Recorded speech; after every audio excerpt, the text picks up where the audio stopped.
Jayashree Liberty Hospitals, on the occasion of 11th anniversary, free OP consultation and 20% discount in OP. Contact. నమస్తే, నేను Vijay.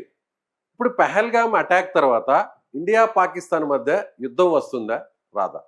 Yes, ఈ విషయాన్ని పక్కన పెడితే అసలు ఇండియాకి పాకిస్తాన్కి పిఓకే అంటే సమస్య ఏంటి, కాశ్మీర్ అసలు ఎందుకు ఇష్యూ వస్తుంది, ఈ విషయాల్ని సామాన్య మానవుడు కూడా అంటే కామన్ మ్యాన్ కూడా అర్థమయ్యే విధంగా ఈ వీడియోని మీకు చూపించే ప్రయత్నం చేస్తున్నాను. ప్రస్తుతం నాతో పాటు ఉన్నారు retired army officer major Srinivasarao గారు. సార్ నమస్తే. నమస్తే అండి. సార్, మనం ఒక సామాన్య మానవులకు కూడా చాలా మందికి తెలియదు. ఎందుకంటే ఇండియా పాకిస్తాన్ అంటే ఏదో శత్రు దేశం. ఎప్పటి నుంచో మనకి పాకిస్తాన్ తో విరోధం ఉంది. పాకిస్తాన్ మన దేశంలో ఒక అంతర్భాగమే. అది కూడా స్వాతంత్రం వచ్చేటప్పటికి పాకిస్తాన్ మనంతా కూడా కలిసి ఉన్నాం అనే విషయం ఎవరికి కూడా తెలియదు. కొన్ని విషయాలు నాకు ఈ వీడియో ద్వారా మీరు ఎక్స్ప్లెయిన్ చేసే ప్రయత్నం చేయండి. ఒకవేళ యుద్ధం వస్తే మనం ఏం చేస్తే బాగుంటుంది, పాకిస్తాన్ కి మనకి ఉన్నటువంటి గొడవ ఏంటి, కాశ్మీర్ లో ఉన్నటువంటి ప్రాబ్లం ఏంటి, ఇది డీటెయిల్ గా మీరు ఒకసారి వివరించే ప్రయత్నం చేయండి. షూర్ అండి. మనం మ్యాప్ ఒకసారి తీస్తారండి. మనకి స్వతంత్రం రాకముందు చూసుకున్నట్లయితే ఇదంతా భారతదేశంలో అంతర్భాగంగా ఉందండి. ఇది మొత్తం Pakistan, west Pakistan, east Pakistan, India అనేటువంటి డిఫరెన్స్ లేదు. మొత్తం అంతా కూడా అఖండ భారత్. అంటే ఇప్పుడు ఈ గ్రీన్ కలర్ లో ఉన్నది, ఇక్కడ గ్రీన్ కలర్ లో ఉన్నది, ఇక్కడ మనకి కొంచెం కాశ్మీర్ ని స్వతంత్ర దేశంగా చూపించండి. ఇది ప్రిన్స్లీ స్టేట్. అంటే స్వతంత్రం వచ్చే నాటికి ఇటు హైదరాబాద్ సంస్థానం, జునాగఢ్ సంస్థానం, కాశ్మీర్ సంస్థానం, ఇవన్నీ కూడా ప్రిన్స్లీ స్టేట్, స్వతంత్ర రాజ్యాలుగా ఉన్నటువంటి ప్రాంతాలు. సో ఇవి స్వతంత్రంగా ఉన్నాయి. 1947కి ముందు, స్వతంత్రం రాకముందు, ఇటు పాకిస్తాన్, వెస్ట్ పాకిస్తాన్, ఈస్ట్ పాకిస్తాన్, ఇవన్నీ కూడా అఖండ భారత్ లో భాగంగా ఉండేవండి. అయితే ఎప్పుడైతే 1947లో మనకి స్వతంత్రం అనేటువంటిది వచ్చిందో, ఒక్క రోజు ముందు వాళ్ళు సెలబ్రేట్ చేసుకుంటున్నారు. ఆగస్ట్ 15 నుంచి మనం సెలబ్రేట్ చేసుకుంటున్నాం. అప్పటి నుంచి కూడా మనకి ఈ పాకిస్తాన్, ప్రీవియస్ మ్యాప్ తీద్దామండి ఒకసారి. ఈ పాకిస్తాన్ అనేటువంటిది విడిపోవడం అనేటువంటిది జరిగింది. అప్పుడు కూడా మనకి ఈ యొక్క వెస్ట్ పాకిస్తాను, ఈస్ట్ పాకిస్తాన్ అని ఉండేదండి. తర్వాత మనం బంగ్లాదేశ్ ని లిబరేట్ చేసిన తర్వాత ఈ ఈస్ట్ పాకిస్తాన్ ఏదైతే ఉందో, ఈ ఈస్ట్ పాకిస్తాన్ బంగ్లాదేశ్ గా స్వతంత్ర దేశంగా మారింది. ఈ దేశం నుంచి విడిపోయిందండి 1971లో. సో అప్పుడు మనకు పాకిస్తాన్ తో యుద్ధం జరిగినటువంటి ఆ టైంలో మనం చేసాం. సో ఇప్పుడు వెస్ట్ బెంగాల్ లో ఒక భాగంగా ఉన్నటువంటి ఈస్ట్ పాకిస్తాన్ ని మనం ఏం చేసామంటే సపరేట్ చేసి బంగ్లాదేశ్ గా చేసాం. బంగ్లాదేశ్ గా అంటే మనకి ఇది పాకిస్తాన్ కంట్రోల్లో ఉండేదండి. ఇది పాకిస్తాన్ కంట్రోల్ 71 కు ముందు బంగ్లాదేశ్. అప్పుడు మనం ఏం చేసామంటే ఈ ప్రాంతాన్ని లిబరేట్ చేసి, అందుకే ఇప్పుడు one of the disputed area కూడా ఏంటి అంటే మనం బంగ్లాదేశ్ కి సహాయం చేయడం అనేటువంటిది వాళ్ళకి కొంచెం ఇబ్బంది కలిగినటువంటి అంశం అండి. ఇప్పుడు అసలు ఇష్యూ ఎక్కడ నడుస్తుంది? కాశ్మీర్ ఇష్యూ కనుక మనం తీద్దామండి. ఈ మ్యాప్ తీద్దాం. 1947 అండి. భారతదేశాన్ని పరిపాలిస్తున్నటువంటి, కాశ్మీర్ ని పరిపాలిస్తున్నటువంటి రాజు రాజా హరిసింగ్ అండి. మరి ఇండియా పాకిస్తాన్ రెండు కూడా విడిపోయినాయి. ఇదేమో స్వతంత్ర కాశ్మీర్, జేఎండ్కే ఏమో కాశ్మీర్ ఏమో స్వతంత్ర రాజ్యంగా ఉంది. ఈ స్వతంత్ర రాజ్యంగా ఉన్నటువంటి ఈ రాజా హరిసింగ్ ని ఇటు జవహర్లాల్ నెహ్రూ ప్రశ్నించడం జరిగింది, మా భారతదేశానికి వస్తారా? అసలు స్టోరీ ఇక్కడ నుంచి ప్రారంభమైంది. అంటే 47 తర్వాత, మనకి స్వాతంత్రం వచ్చేసిన తర్వాత అండి. మరి పాకిస్తాన్ ఏమో విడిపోతుంది, మీరు స్వతంత్ర దేశంగా ఉన్నారు, మీరు భారతదేశానికి వస్తారా, పాకిస్తాన్ కు వెళ్ళిపోతారా? మా భారతదేశంలోకి వచ్చారండి అని చెప్పి జవహర్లాల్ నెహ్రూ రాజా హరిసింగ్ ని కోరడం జరిగింది. రాజా హరిసింగ్ ఏం చేశాడండి, ఆయన కాశ్మీర్ స్వతంత్ర దేశము, ఏ దేశ సార్వభౌమత్వాన్ని మేము అంగీకరించమో, మేము పాకిస్తాన్ లోని కలవము, భారతదేశంలోనూ కలవము, కాబట్టి మేము స్వతంత్రంగా ఉంటాము అంటే మనం శాంతి కాముకులం, పెద్ద ఫోర్స్ చేయలేదు, వదిలిపెట్టేస్తామండి కాశ్మీర్ ని. ఈ మ్యాప్ మీరు చెప్తున్న ఈ మ్యాప్ అండి. ఇదంతా కూడా ఈ మ్యాప్ అండి. ఓకే, ఇప్పుడు మీరు నెక్స్ట్ మళ్ళీ ప్రీవియస్ మీరు చెప్పిన దాని ప్రకారం చూస్తే ఇది స్వతంత్రం వచ్చిన తర్వాత కూడా కాశ్మీర్ ఇండిపెండెంట్ ప్రిన్స్లీ స్టేట్ గా ఉందండి. ఇదంతా కూడా ఈ ప్రాంతం అంతా కూడా ఎగ్జాక్ట్లీ ఇది భారతదేశంలో అంతర్భాగంగా లేదండి. దీన్ని పరిపాలిస్తుంది రాజా హరిసింగ్. 1947 తర్వాత కూడా, మనం ఇండిపెండెన్స్ డే జరుపుకుంటున్నటువంటి ఆ తర్వాత కూడా ఈయనే ఉన్నాడండి. సో అక్కడ రాజరిక పరిపాలన ఉండింది. ఉండిందండి. సో రాజా హరిసింగ్ అనేటువంటి ఒక హిందూ రాజు అక్కడ పరిపాలన చేస్తున్నారు. ఓకే. అప్పటి వరకు స్వతంత్ర దేశాలుగా ఉన్నటువంటి వాటిని మన ఫస్ట్ భారతదేశపు డిప్యూటీ ప్రైమ్ మినిస్టర్, భారతదేశపు హోం మంత్రి, ఫస్ట్ హోం మంత్రి సర్దార్ వల్లభాయ్ పటేల్ గారు. సర్దార్ వల్లభాయ్ పటేల్ గారు Hmm. ఈయన ఎటువంటి రక్త బిందువు కూడా చెందకుండా ఈ సంస్థానాలన్నింటినీ కూడా భారతదేశంలో కలిపాడు. Hmm. అందుకే భారతదేశపు ఉక్కు మనిషి అన్నాం. Hmm. కానీ వీళ్ళు ఒప్పుకోలేదు. Hmm. ఓకే, వదిలేసామండి. Hmm. ఎప్పుడైతే వదిలేసామో పాకిస్తాన్కి ఇది ఒక అవకాశంగా కలిగిందండి. పాకిస్తాన్కి Hmm. ఇది ఒక అవకాశంగా దొరికింది. అవకాశంగా దొరికి వాళ్ళు ఏం చేశారు అంటే ఈ కాశ్మీర్ని ఆక్యుపై చేసుకోవడం ప్రారంభించిందండి. ఓకే. అంటే ప్రస్తుతం ఇప్పుడు ఉన్నటువంటి పాక్ ఆక్యుపైడ్ కాశ్మీర్ అని ఏదైతే అంటున్నామో, Hmm. ఈ ప్రాంతమో ఏదైతే పాక్ ఆక్యుపైడ్ కాశ్మీర్ గా మనం చెప్తున్నామో Hmm. ఇది పిఓకే అంటామండి. Hmm. ఈ ప్రాంతాన్ని ఆక్యుపై చేసిందండి. ఆక్యుపై చేసినప్పుడు రాజా హరిసింగ్ అర్థమైంది, Hmm. పాకిస్తాన్ ని మనం ఎదుర్కొనలేము, Hmm. మనకు భారత సహాయ సహకారాలు అనేటువంటి అవసరము, Hmm. లేకపోతే గనక వీళ్ళు నన్ను బందీగా తీసుకెళ్లి చంపేసేటువంటి అవకాశం ఉందని చెప్పి అప్పుడు ఏం చేశాడు, Hmm. ఆయన జవహర్లాల్ నెహ్రూ యొక్క సహాయాన్ని అర్థించాడు. ఇది ఏ సంవత్సరంలో జరిగింది? 1947 లో జరిగినటువంటి విషయం మాట్లాడుతున్నాం. ఓకే. సో ఆ సహాయాన్ని అర్థించినప్పుడు జవహర్లాల్ నెహ్రూ చాలా న్యాచురల్ గా రెస్పాండ్ అయ్యాడు. ఇప్పటికే మాకు పాకిస్తాన్ తో చాలా సమస్యలు ఉన్నాయి, Hmm. మరి ఆల్రెడీ ఇప్పుడు కొత్త సమస్య మీ దేశంలో ఉన్నటువంటి సమస్య, మీరు స్వతంత్ర రాజ్యం అంటున్నారు, Hmm. మా నెత్తిని ఎందుకు పెట్టుకోవడం, మా Hmm. సమస్యలు మేము చాలా సర్దుకోవాల్సినటువంటి ఉన్నాయి, Hmm. మేము రాజ్యాంగం ప్రభుత్వాన్ని ఏర్పాటు చేసుకోవాలి, రాజ్యాంగాన్ని రాసుకోవాలి, Hmm. అన్ని సిస్టమ్స్ ని సెట్ చేసుకోవాలి, Hmm. అంతా కూడా దేశ ఆర్థిక వ్యవస్థ రాజకీయ వ్యవస్థ చిన్నాభరణంగా ఉంది, మొత్తం ఇదంతా కూడా సమీకృతం చేసుకోవాలి అని చెప్పి Hmm. ఆయన న్యాచురల్ గా జవహర్లాల్ నెహ్రూ రెస్పాండ్ కావడం జరిగిందండి. ఓకే. అప్పుడు ఆయన ఏమన్నా అంటే కాశ్మీర్ భారతదేశంలో చేరడానికి సిద్ధంగా ఉంది. అప్పుడు ఒప్పుకున్నారు.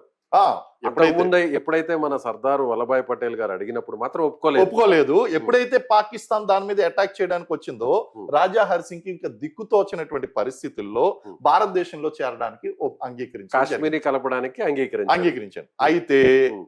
కాశ్మీర్ని భారతదేశంలో కలపడానికి అంగీకరించినప్పటికీ కూడా వాళ్ళు ఏమన్నారు అంటే Hmm. మాకు ఒక స్వయం ప్రతిపత్తిని మీరు ఇవ్వాలి, అంటే మేము మీ దగ్గరికి వస్తాం, కానీ మా యొక్క రాజ్యాంగాన్ని, మా రాజ్యాన్ని మీరు గౌరవించాలి, Hmm. మీ ఒక స్వతంత్రులుగా మీరు గుర్తించాలి Hmm. అని చెప్పేసి అంటే జవహర్లాల్ నెహ్రూ కూడా దానికి సరే మీ యొక్క అభిప్రాయాన్ని మేము గౌరవిస్తున్నాం అని చెప్పి Hmm. భారత రాజ్యాంగంలో Hmm. Article 370 Hmm. ప్రకారము Hmm. దీన్ని అంగీకరించడం జరిగిందండి. అంటే స్వయం ప్రతిపత్తి కలిగినటువంటి ఒక రాష్ట్ర హోదా ఇచ్చారు. రాష్ట్ర హోదా అనేటువంటిది సో ఇవ్వడం జరిగింది. రీసెంట్ గా ఏదైతే మన ఇండియన్ గవర్నమెంట్ రద్దు చేసినటువంటి ఆర్టికల్ 370 ఇదే రద్దు చేసాం.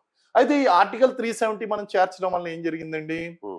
భారతదేశంలో చేసినటువంటి చట్టాలు ఏమీ కూడా నేరుగా కాశ్మీర్ లో ఇంప్లిమెంట్ కావు.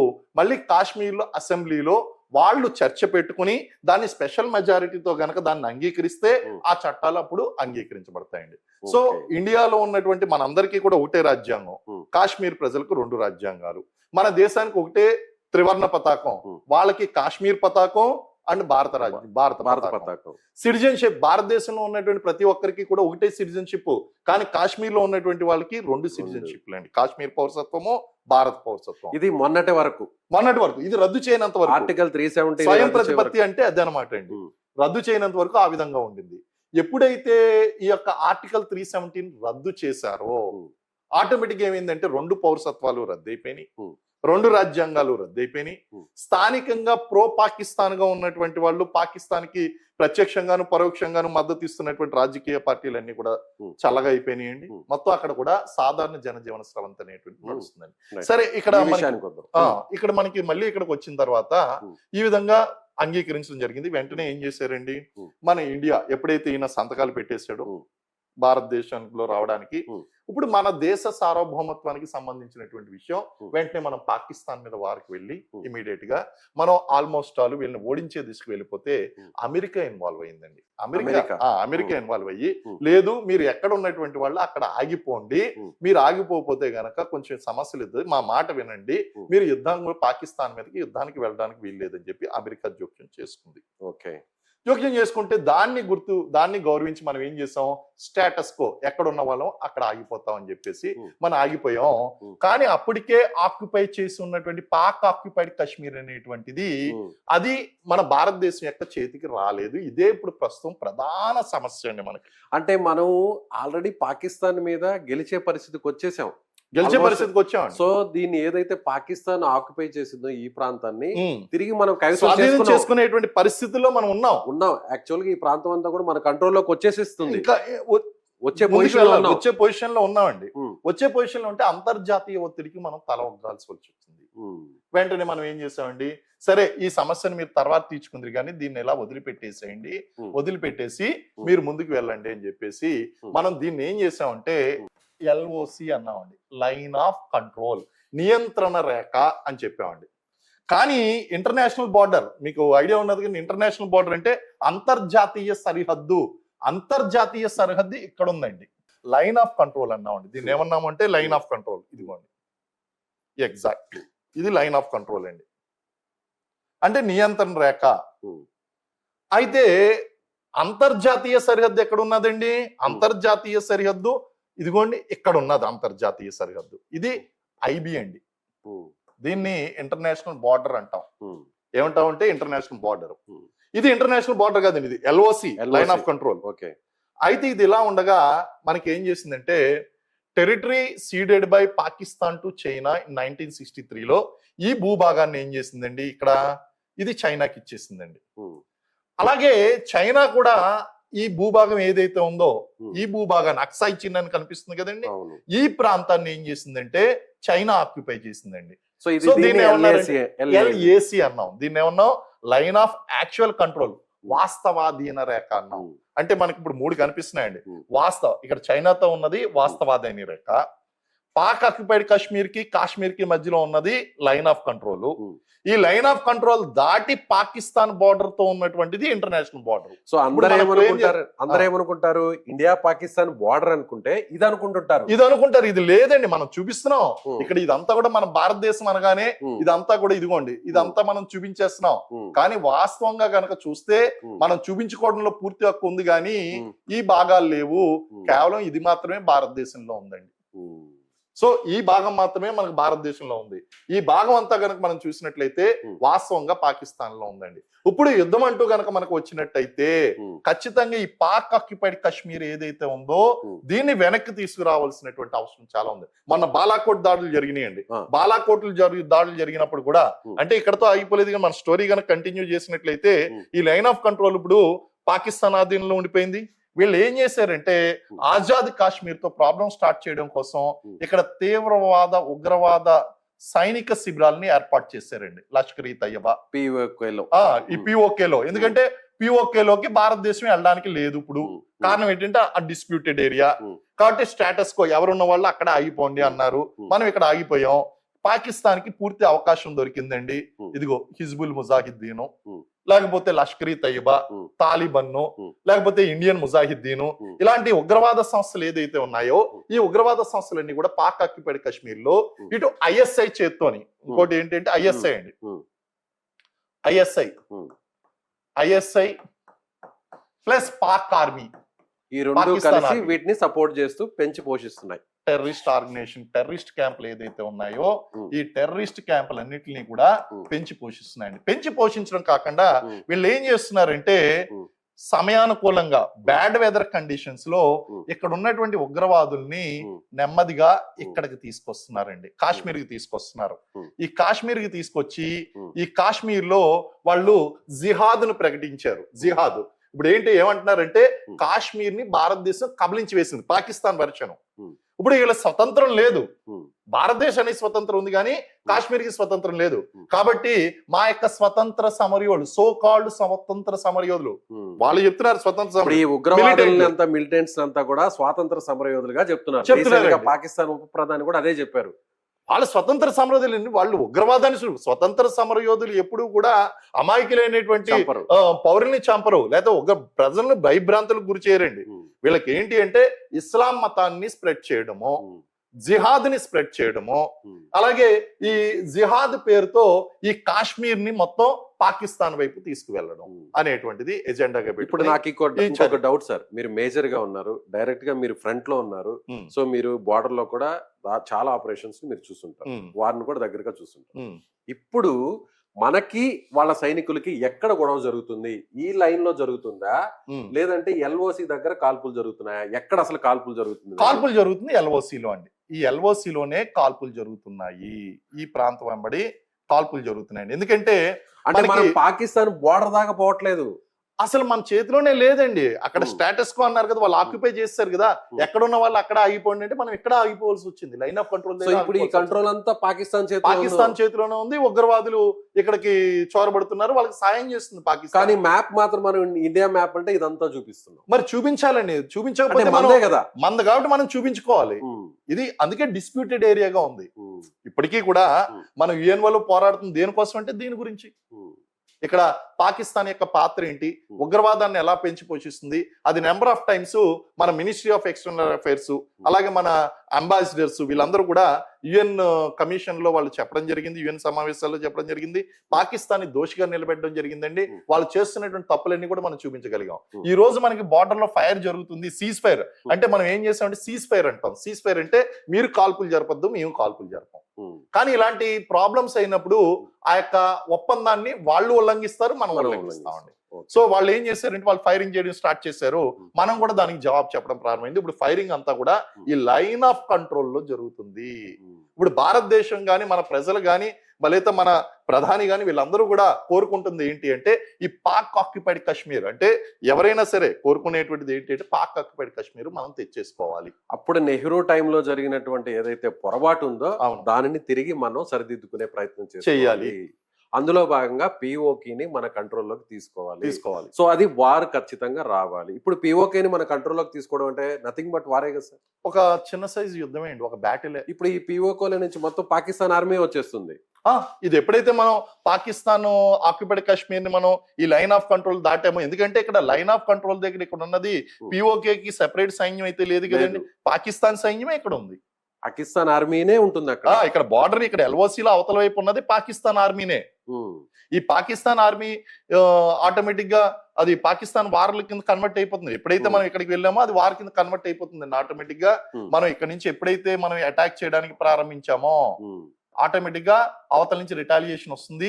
కాబట్టి ఫస్ట్ మనం చేయవలసినటువంటి పని ఏంటి అంటే ఇమీడియట్ గా ఇక్కడ ప్రజల యొక్క ఆకాంక్ష ఏంటి అంటే అక్కడ 1947 లో మనం వదిలిపెట్టేసినటువంటిది ఏదైతే ఉందో దాన్ని వెనక్కి తీసుకుని రావాలి. అయితే ఇప్పుడు మనం నేరుగా యుద్ధం పేరు మీద వెళ్ళనవసరం లేదండి. మనం ఇప్పుడు దేని గురించి చేస్తున్నాం, ఉగ్రవాదాన్ని కంట్రోల్ చేయడం కోసం. ఇక్కడ ఏమున్నాయి, ఉగ్రవాద సంస్థావరాలు ఉన్నాయి. స్థావరాలని దాడి చేసేటువంటి నేపంతో మనం పాక్ ఆక్యుపైడ్ కాశ్మీర్ ని మనం ఆక్యుపై చేయొచ్చు.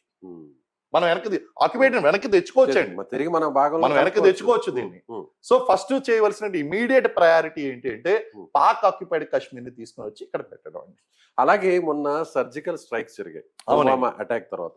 ఎక్కడ ఏ ప్రాంతంలో? ఈ బాలాకోట్ ప్రాంతంలో one of the place, Balakot ప్రాంతం ఏదైతే ఉందో బార్డర్ తక్కువగా ఉన్న దగ్గరగా ఉన్నటువంటి ప్రాంతం, అక్కడ మనకి సర్జికల్ స్ట్రైక్స్ అనేటువంటివి జరగడం జరిగిందండి.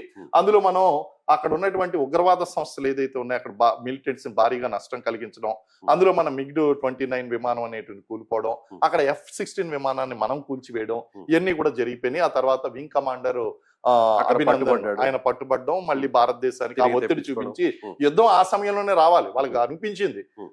ఈ దెబ్బతో ఎలాగైనా సరే పాక్ ఆక్యుపైడ్ కాశ్మీర్ తీసేసుకుంటారేమో అని చెప్పి వాళ్ళు ఏం చేశారంటే అభినందన్ ముందు చూపించి బార్గెనింగ్ లో మనం వెనక్కి తెచ్చుకోవాల్సిన క్రమంలో మనం వెనక్కి తగ్గేలా చేశారు. ఓకే, సో ఇప్పుడు ఒకవేళ వార్ జరిగితే దీన్ని తిరిగి మనం క్యాప్చర్ చేసుకోవాలి. ఫస్ట్ ఉగ్రవాదం అనేది చాలా వరకు ఉగ్రవాదం తగ్గిపోతుందండి. దీన్ని గనక మనం చెయ్యకపోతే 100% ఈ మిలిటెన్సీ అనేటువంటిది ఇప్పుడు ఉగ్రవాద దాడి ఇప్పుడు జరిగింది అన్నామో పుల్గాంలోని మళ్ళీ జరిగేటువంటి అవకాశం ఉంది. ఈ సర్జికల్ స్ట్రైక్స్ ఇవన్నీ కూడా తాత్కాలికమే. ఇవన్నీ permanent solution Pak occupied Kashmir ని సమూలంగా మన కంట్రోల్లోకి తెచ్చుకుని ఇక్కడ ఉన్నటువంటి క్యాంపులన్నీ కూడా తీసుకుని ఇవన్నీ పాకిస్తాన్ పంపించాలండి. నువ్వు పడితే నువ్వు ఏదన్నా పడు, మాకు అనవసరం, ఈ ప్రాంతం క్లియర్ గా ఉండాలి. అప్పుడు మనకి ఇన్ఫిల్ట్రేషన్ తగ్గిపోతుంది, ఉగ్రవాద కార్యకలాపాలు కూడా తగ్గిపోతుంది. సార్ ఇప్పుడు ప్రెసెంట్ అటాక్ జరిగింది ఎక్కడ, ఏ లొకేషన్ లో, అంటే ఎల్ఓసికి పిఓకేకి ఎంత దూరంలో ఉంది? మనకి ఇదిగోండి కనిపిస్తుంది, రెడ్ డాట్ లైన్ కనిపిస్తుంది చూడండి. ఈ రెడ్ డాట్ లైన్ ఏదైతే ఉందో ఇది మనకి లైన్ ఆఫ్ కంట్రోల్ అండి. ఇది లైన్ ఆఫ్ కంట్రోల్ ఇలా వెళ్తుందండి. ఎస్, ఇది line of control. Anantnag district, ఈ అనంతనాగ్ అని కనిపిస్తుంది జమ్మూ కాశ్మీర్ లో, కాశ్మీర్ వ్యాలీలో మనం చూసుకున్నట్లయితే ఈ ప్రాంతం పహల్గాం. ఇక్కడ అటాక్ అయిందండి. అంటే మీరు చూడండి ప్రాక్సిమిటీ, చూడండి ప్రాక్సిమిటీ. చాలా తక్కువ డిస్టెన్స్ ఉందండి బార్డర్ కి. ఓకే, ఇక్కడ నుంచి- ఇటువైపు నుంచి వచ్చారు. ఇటువైపు నుంచి రావడానికి స్కోప్ ఎక్కువగా కనిపిస్తుందండి. ఇటువైపు నుంచి రావడానికి Hmm. స్కోప్ ఎక్కువగా కనిపిస్తుందండి. Hmm. ఇలా రావాలన్నా ఇలా రా. ఇంకొకటి కూడా ఏంటి అంటే ఇక్కడ ఎక్కడి నుంచైనా ప్రవేశించి ఇక్కడ క్యాంపింగ్ వేసి కూడా చేసేటువంటి అవకాశాలు ఉన్నాయి. ఎందుకంటే వీళ్ళకి అమ్యునిషన్ డంప్స్ అనేటువంటివి రకరకాల ప్లేసుల్లో ఉంటాయి. Hmm. కాబట్టి ఇది మనకి లైన్ ఆఫ్ కంట్రోల్ కి చాలా దగ్గరగా ఉందండి ఈ ప్రాంతం. Hmm. అలా పారిపోవడానికి కూడా చాలా తక్కువ Easy access ఉంది. ఈజీ యాక్సెస్ ఉందండి. ఓకే, సో ఇప్పుడు మనకి పహల్గామ్ లో ఇక్కడ శ్రీనగర్ నుంచి ఇక్కడ పహల్గామ్ పోవాలి, ఇక్కడ Hmm. అటాక్ జరిగింది. ఇది Hmm. అనంతనాగ్ జిల్లా కేంద్రం. అవును. Hmm. మీకు ఆ అటాక్ జరిగినటువంటి ప్రాంతం కూడా మీరు చూడండి. ఈవెన్ మీరు కూడా స్వయంగా వెళ్ళొచ్చాను. చూశారు, మీరు అవును. వెళ్ళొచ్చారు. అవును. ఆ ప్రాంతం గనక మనం చూసినట్లయితే ఈ ప్రాంతానికి మనం వెళ్ళాలి అంటే గనక చాలా ఎత్తైనటువంటి లోయలో ఇరికైనటువంటి మార్గంలో కేవలం ఆన్ ఫుట్ అంటే అవును. గుర్రాల మీద లేదా నడిచి మాత్రమే నడిచి వెళ్ళడం కూడా వెళ్ళేటువంటి చాలా కష్టం. చాలా కష్టం అండి. అలాంటి ప్రాంతం అంటే ఇక్కడ ఏదైనా సమస్య వచ్చింది అంటే రీఎన్ఫోర్స్మెంట్ కావాలి అంటే కనీసం 60 నిమిషాలు 60 మినిట్స్ అండి టైం పడుతుంది, 1 అవర్ టైం పడుతుంది. ఈ లోపల విధ్వంసం సృష్టించి వాళ్ళు వెళ్ళిపోయారు. అండ్ ఈవెన్ పర్మనెంట్ గా ఎందుకు పెట్టలేదు అని అడుగుతున్నారండి. ఇక్కడ పెడితే మీరు అక్కడ చూసారు స్వయంగా, వాళ్ళు పాట్ షాట్ తీసుకొచ్చండి వెళ్తున్నప్పుడు వస్తున్నప్పుడు. ఒక రకంగా చెప్పాలంటే సూయిసైడల్ అండి. ఇక్కడ మనుషులు ఉంచడం అనేటువంటి సూయిసైడల్. ఓకే సార్, ఇప్పుడు ఒకవేళ యుద్ధం జరిగితే పిఓకేతో పాటు పాకిస్తాన్ లో ఉన్న ప్లేస్ ని కూడా మనం టార్గెట్ చేయొచ్చా? అలాగే పాకిస్తాన్ కూడా మన ఇండియాలో ఉన్న కాశ్మీర్ కాకుండా వేరే ప్లేసెస్ ని కూడా టార్గెట్ చేసే ఛాన్స్ ఉంటుంది. ఉందండి. ఇప్పుడు అది డెఫినెట్లీ టాక్టికల్ డెసిషన్. ఎక్కడ మనకి ఫ్రంట్ ఓపెన్ అవుతుంది ఆ యొక్క వార్ ఫ్రంట్ అనేటువంటి టాక్టికల్ డెసిషన్. కాకపోతే మనం చూసుకున్నట్లయితే మనం ఆల్రెడీ చెప్పుకున్నాం, ఈ యొక్క పాక్ ఆక్యుపైడ్ కాశ్మీర్ ఏదైతే ఉందో ఈ ప్రాంతం మీద మనం ఖచ్చితంగా చేయవలసి ఉంటుందండి.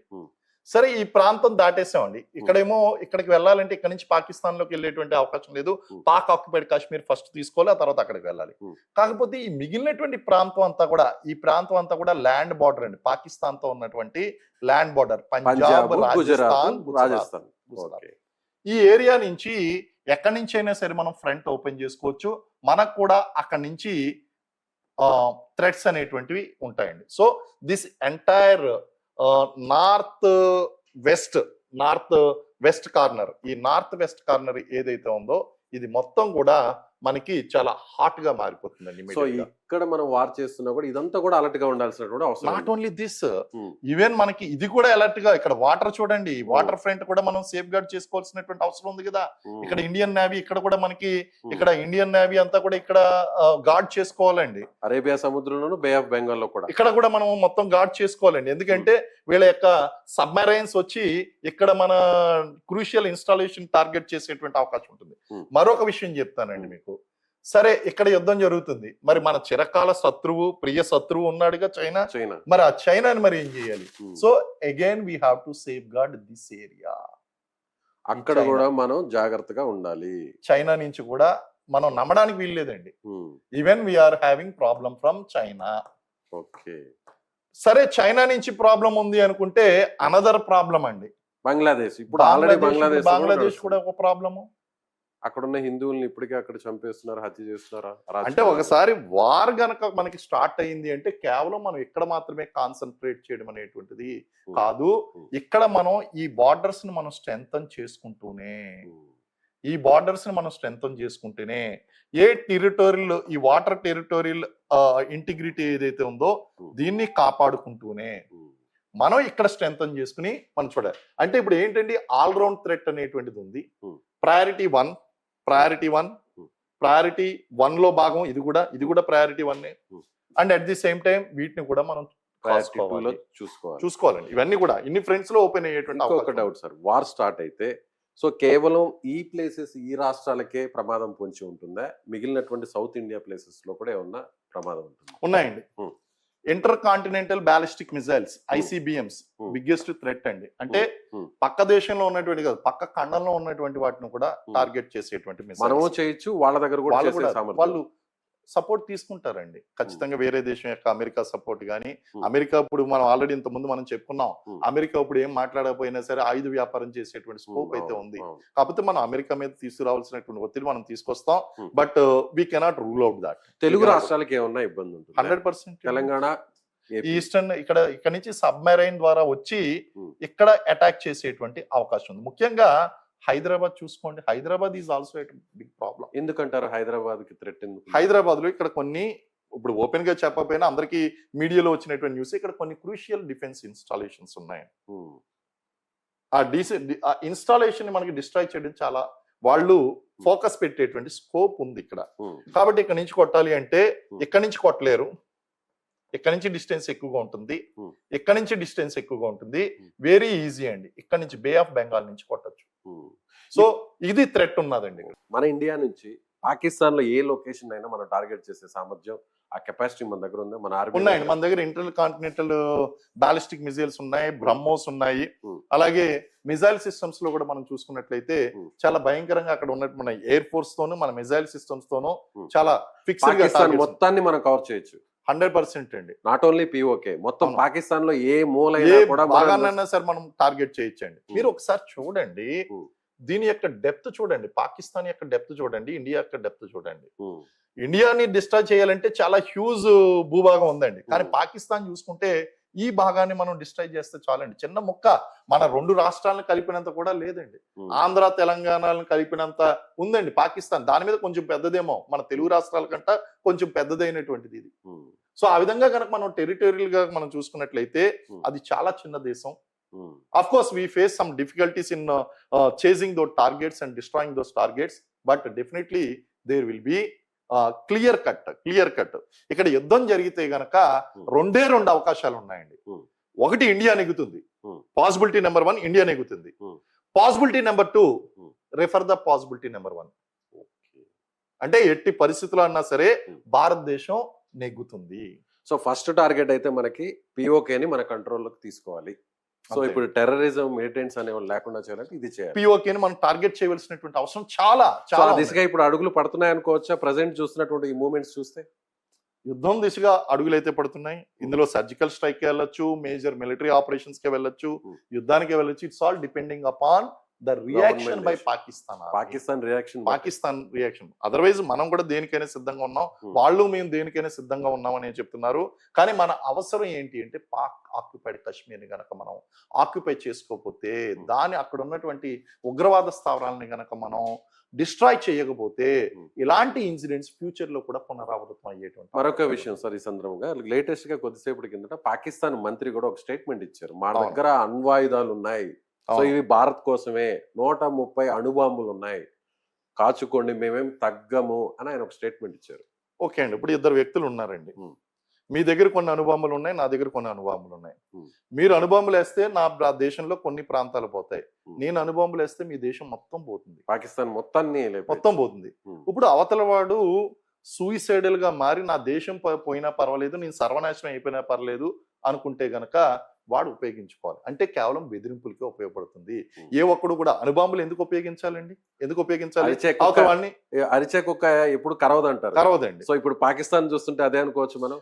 పాకిస్తాన్ ఎప్పుడు అటువంటి నిర్ణయానికి వస్తుందంటే ఇంకా పూర్తిగా సర్వనాశనం అయిపోతున్నాం మేము, మాకు ఇంకా వేరే దిక్కు లేదు, ఇంకా పాకిస్తాన్కి ఫ్యూచర్ లేదు అనుకున్నప్పుడు అది ప్రయోగిస్తుందేమో. సరే పోతా పోతా కొంతన్నా మనం నష్టం కలిగించి వెళ్ళిపోదాం అన్న పరిస్థితుల్లో తప్ప, సాధారణ పరిస్థితిలో న్యూక్లియర్ వెపన్స్ అనేటువంటివి ఏదైతే ఉందో అది ఒక డిటరెన్స్ ఫ్యాక్టర్. ప్రతి దేశం కూడా ఈరోజు అమెరికా కానీ, రష్యా కానీ, చైనా కానీ, ఏ అడ్వాన్స్డ్ కంట్రీ మనం తీసుకున్నా సరే న్యూక్లియర్ వెపన్స్ డెవలప్ చేయడానికి గల కారణం ఏంటంటే డిటరెన్స్ ఫ్యాక్టర్, ఎదట వాళ్ళని భయపెట్టడం కోసం. మీ దగ్గర న్యూక్లియర్ వెపన్ లేదంటే ఎవడైనా సరే వచ్చి జస్ట్ మిమ్మల్ని రెచ్చగొట్టి వెళ్ళిపోతారండి. అదే గనక మీ దగ్గర ఆయుధాలు ఉన్నాయి, న్యూక్లియర్ వెపన్స్ ఉన్నాయని కానీ ప్రతి ఒక్కరు కూడా దాన్ని చూపించి బెదిరిస్తూ ఉంటారు. అయితే అది ఎంతవరకు దాని యొక్క పాసిబిలిటీస్ ఉన్నాయంటే that is the end of war. చివరి దశ ఎండ్ ఆఫ్ వార్ అండి. ఇంకా న్యూక్లియర్ వెపన్ యూజ్ చేసిన తర్వాత ఇంకా ఇంకా మిగిలింది ఏం లేదండి. ఇంకా మొత్తం ఆబ్వియస్లీ మన అన్ని కూడా యాక్టివేట్ అయిపోతాయి. ఆ విషయం న్యూక్లియర్ వెపన్స్ యాక్టివేట్ చేస్తున్నారు అనేటువంటి సమాచారం తెలిసినటువంటి మరుక్షణంలోనే అక్కడే పేల్చేస్తారండి. అంటే ముందు అక్కడే నష్టం జరుగుతుంది. సో అలా ఆ విధంగా మనం అంటే మీరు అన్నట్టు లాస్ట్ ఆప్షన్ లోనే దీన్ని వాడతారండి. ఇప్పుడు రష్యా ఉక్రెయిన్ విషయంలో ఎక్కడ కూడా రష్యా దగ్గర కూడా అణుబాంబులు ఉన్నాయి, కానీ ఎక్కడ కూడా ఉక్రెయిన్ మీద యూజ్ చేయలేదు కదా. Years together they are fighting war. Israel Palestine వాళ్ళు చూడండి, ఎక్కడ కూడా వాళ్ళు లాస్ట్ రిసార్ట్ అండి. ఇంక మా దేశం సర్వనాశనం అయిపోతుంది, ఇంక మా ప్రజలు చచ్చిపోయినా పర్లేదు, మేము చచ్చిపోయినా పర్లేదు, మా దేశం నామరూపాలు లేకుండా పోయినా పర్వాలేదు, మేము పక్క వాళ్ళని కొంత నష్టాన్ని కలిగిస్తాం అనుకున్నప్పుడు వాళ్ళు వాడండి, వాళ్ళు మాత్రం మ్యాప్ లో ఉండరు. రైట్ సార్, థ్యాంక్ యూ, చాలా ఇన్ఫర్మేషన్ ఇచ్చారు. Thank thank you, you so thank much. you. So ఇది మేజర్ గారు చెప్తున్నట్టుగా ఖచ్చితంగా ఒకవేళ యుద్ధం జరిగితే పాకిస్తాన్ మీద పూర్తి స్థాయిలో భారత్దే పైచేయి అవుతుంది. సో నెహ్రూ టైంలో జరిగినటువంటి పొరపాటు అంటే పూర్తి స్థాయిలో కాశ్మీర్ని మన కంట్రోల్లో ఉంచుకోవాల్సినటువంటి సమయం వచ్చినప్పటికీ కూడా అమెరికా జోక్యం వల్ల మనం ఆ రోజు పిఓకేని వదిలేయడం జరిగింది. ఇప్పుడు మళ్ళీ పిఓకేని మన కంట్రోల్లోకి తీసుకునేటువంటి సిచ్యువేషన్ అయితే చాలా స్పష్టంగా కనిపిస్తుంది. కాబట్టి తిరిగి మనం పూర్తి స్థాయి కాశ్మీర్ని మన కంట్రోల్లో ఉంచుకోవడం కోసం వార్ని జరపాల్సినటువంటి అవసరం ఉందని అందరూ కూడా కోరుకుంటున్నారు. సో ఒకవేళ వార్ జరిగితే మనం ఖచ్చితంగా పాకిస్తాన్ని ఖచ్చితంగా ఓడిస్తామనేది శ్రీనివాసరావు గారు చెప్తున్నారు. సో మీరేమనుకుంటున్నారు? మీ అభిప్రాయాన్ని ఖచ్చితంగా కామెంట్ చేయండి.